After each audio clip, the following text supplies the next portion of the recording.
Ikahimutan sa inyong amahan, paghatag kanino sa gingharian. Ipamaligya ang inyong mga katigayunan o panghatag kamo o Diyos.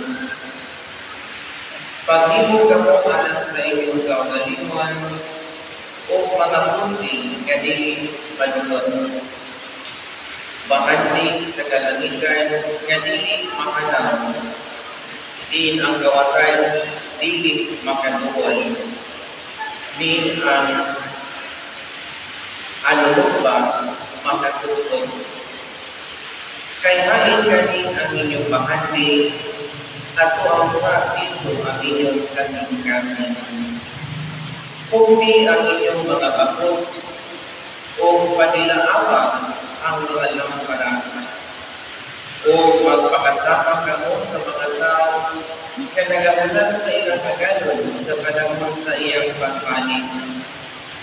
Gikan sa kumira sa kasal, aron diha sa iyang pagabot o pagpanuto, pagabuksan tayo nila siya.